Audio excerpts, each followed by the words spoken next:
الحمد لله الذي بنعمته تتم الصالحات نحمده ونصلي على رسوله الكريم۔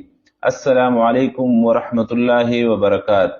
ترجمان الکتاب میں خوش آمدید، جہاں ہم فضائل اعمال کے زیر سایہ صحابہ کرام رضی اللہ عنہم کے ایمان افروز واقعات بیان کرتے ہیں۔ آج ہم 11ویں باب بچوں کا دینی جذبہ کے دوسرے حصے میں داخل ہو رہے ہیں۔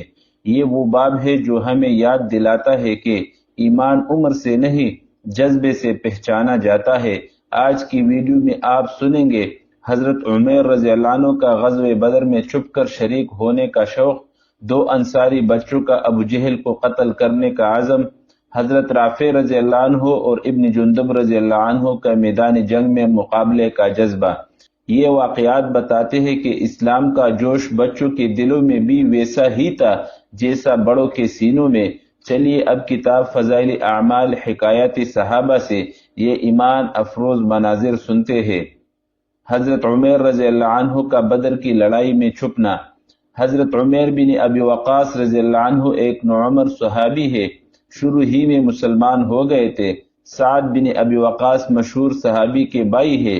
سعد رضی اللہ عنہ کہتے ہیں کہ میں نے اپنے بھائی عمیر رضی اللہ عنہ کو بدر کی لڑائی کے وقت دیکھا کہ لشکر کی روانگی کی تیاری ہو رہی تھی اور وہ ادھر ادھر چھپتے پھر رہے تھے کہ کوئی دیکھے نہیں۔ مجھے یہ بات دیکھ کر تعجب ہوا۔ میں نے ان سے پوچھا کہ کیا ہوا، چھپتے کیوں پھر رہے ہو؟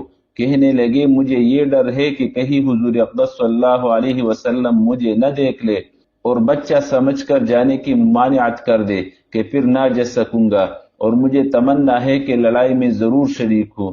کیا بعید ہے اللہ تعالیٰ مجھے بھی کسی طرح شہادت نصیب فرمائے۔ آخر جب لشکر پیش ہوا تو جو خطرہ تھا وہ پیش آیا، اور حضور اقدس صلی اللہ علیہ وسلم نے ان کے کم عمر ہونے کی وجہ سے انکار فرما دیا، مگر شوق کا غلبہ تھا، تحمل نہ کر سکے اور رونے لگے۔ حضور اقدس صلی اللہ علیہ وسلم کو شوق کا اور رونے کا حال معلوم ہوا تو اجازت عطا فرما دی۔ لڑائی میں شریک ہوئے اور دوسری تمنا بھی پوری ہوئی کہ اسی لڑائی میں شہید ہوئے۔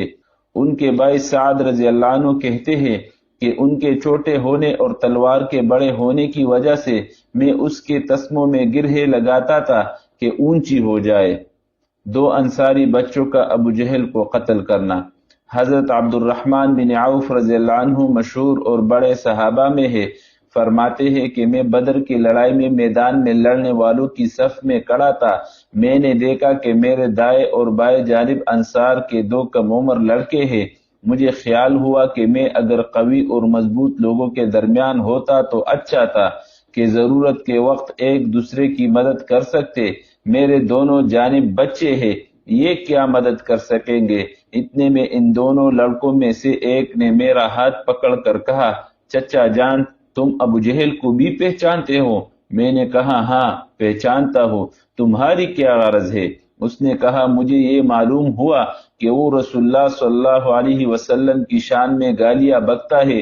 اس پاک ذات کی قسم جس کے قبضے میں میری جان ہے، اگر میں اس کو دیکھ لوں تو اس وقت تک اس سے جدا نہ ہوں گا کہ وہ مر جائے یا میں مر جاؤں۔ مجھے اس کے اس سوال اور جواب پر تعجب ہوا۔ اتنے میں دوسرے نے یہی سوال کیا، اور جو پہلے نے کہا تھا وہی اس نے بھی کہا۔ اتفاقاً میدان میں ابو جہل دوڑتا ہوا مجھے نظر پڑ گیا۔ میں نے ان دونوں سے کہا کہ تمہارا مطلوب جس کے بارے میں تم مجھ سے سوال کر رہے تھے وہ جا رہا ہے۔ دونوں یہ سن کر تلواریں ہاتھ میں لیے ہوئے ایک دم بھاگے چلے گئے اور جا کر اس پر تلوار چلانی شروع کر دی، یہاں تک کہ اس کو گرا دیا۔ فائدہ، یہ دونوں صاحبزادے معاذ بن عمر بن جموح رضی اللہ عنہ اور معاذ بن عفرہ رضی اللہ عنہ ہے۔ معاذ بن عمر رضی اللہ عنہ کہتے ہیں کہ میں لوگوں سے سنتا تھا کہ ابو جہل کو کوئی نہیں مار سکتا، وہ بڑی حفاظت میں رہتا ہے۔ مجھے اسی وقت سے خیال تھا کہ میں اس کو ماروں گا۔ یہ دونوں صاحبزادے پیدل تھے اور ابو جہل گھوڑے پر سوار تھے، صفوں کو درست کر رہا تھا۔ جس وقت عبد الرحمن بن عوف رضی اللہ عنہ نے دیکھا اور یہ دونوں دوڑے تو گھوڑے سوار پر براہ راست حملہ مشکل تھا، اس لیے ایک نے گھوڑے پر حملہ کیا اور دوسرے نے ابو جہل کی ٹانگ پر حملہ کیا، جس سے گھوڑا بھی گرا اور ابو جہل بھی گرا۔ اور اٹھ نہ سکا۔ یہ دونوں حضرات تو اس کو ایسا کر کے چھوڑ آئے تھے کہ اٹھ نہ سکے اور وہیں پر پڑا تڑپتا رہے، مگر معاوض بن عفرا ان کے بھائی نے اور ذرا ٹھنڈا کر دیا کہ مبادا اٹھ کر چلا جائے، لیکن بالکل انہوں نے بھی نہ نمٹایا۔ اس کے بعد عبداللہ بن مسعود رضی اللہ عنہ نے بالکل ہی سر جدا کر دیا۔ معاذ بن عمر رضی اللہ عنہ کہتے ہیں کہ جس وقت میں نے اس کی ٹانگ پر حملہ کیا تو اس کا لڑکا اکرمہ ساتھ تھا، اس نے میرے مونڈے پر حملہ کیا جس سے میرا ہاتھ کٹ گیا اور صرف کال میں لٹکا ہوا رہ گیا۔ میں نے اس لٹکے ہوئے ہاتھ کو کمر کے پیچھے ڈال لیا اور دن بھر دوسرے ہاتھ سے لڑتا رہا، لیکن جب اس کے لٹکے رہنے سے دقت ہوئی تو میں نے اس کو پاؤں کے نیچے دبا کر زور سے کھینچا، وہ کال بھی ٹوٹ گئی جس سے وہ اٹک رہا تھا اور میں نے اس کو پھینک دیا۔ حضرت رافع اور ابن جندب رضی اللہ عنہما کا مقابلہ۔ نبی اکرم صلی اللہ علیہ وسلم کی عادت شریفہ یہ تھی کہ جب لڑائی کے لیے تشریف لے جاتے تو مدینہ منورہ سے باہر جانے کے بعد لشکر کا معائنہ فرماتے، ان کے احوال کو، ان کی ضرورتوں کو دیکھتے اور لشکر کی اصلاح فرماتے، کم عمر بچوں کو واپس فرما دیتے۔ یہ حضرات شوق میں نکل پڑتے۔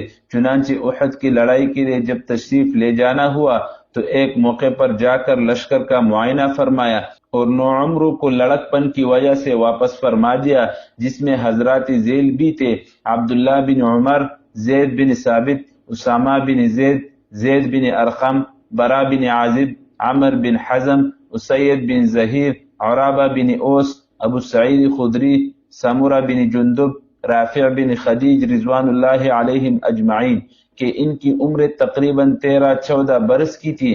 جب ان کو واپسی کا حکم ہوا تو حضرت خدیج رضی اللہ عنہ نے سفارش کی اور عرض کیا کہ یا رسول اللہ، میرا لڑکا رافع تیر چلانا بہت اچھا جانتا ہے، اور خود رافع بھی اجازت کے اشتیاق میں ابر کر کھڑے ہوتے تھے کہ قد لمبا معلوم ہو۔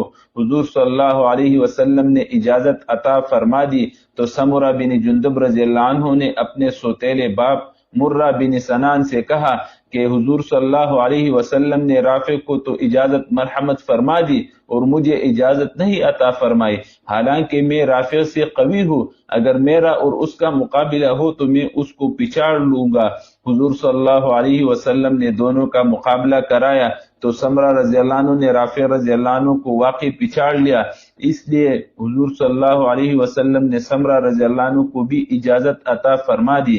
اس کے بعد اور بچوں نے بھی کوشش کی اور بعضوں کو اور بھی اجازت مل گئی۔ اسی سلسلے میں رات ہو گئی، حضور صلی اللہ علیہ وسلم نے تمام لشکر کی حفاظت کا انتظام فرمایا اور 50 آدمیوں کو پورے لشکر کی حفاظت کے واسطے متعین فرمایا۔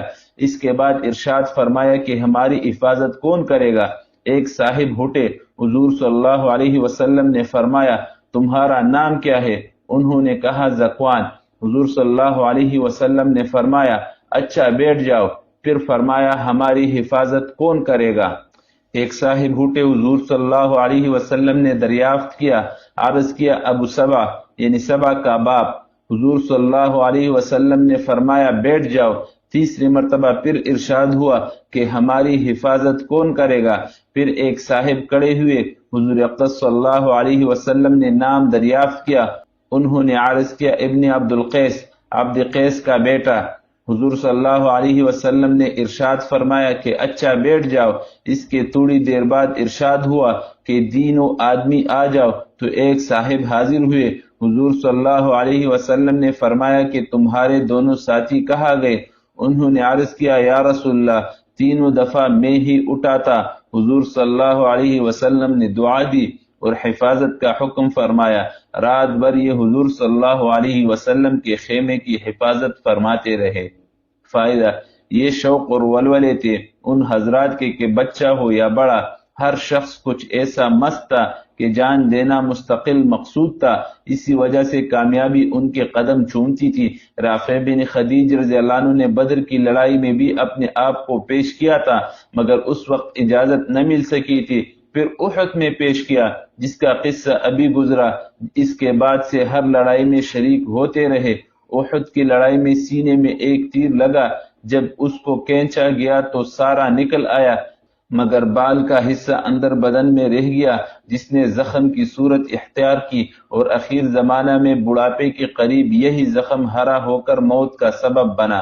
الحمدللہ علی نعمت الایمان، اللہم اجعلنا وابناءنا من الذین یحبون دینک وینصرونہ۔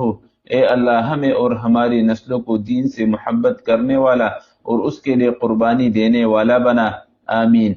آج کا سوال: اگر آج کے بچے اس دور میں ہوتے کیا ہم انہیں ویسا ایمان سکھا پاتے جیسے صحابہ نے اپنے بچوں کو سکھایا؟ اپنی رائے کمنٹس میں ضرور لکھیے۔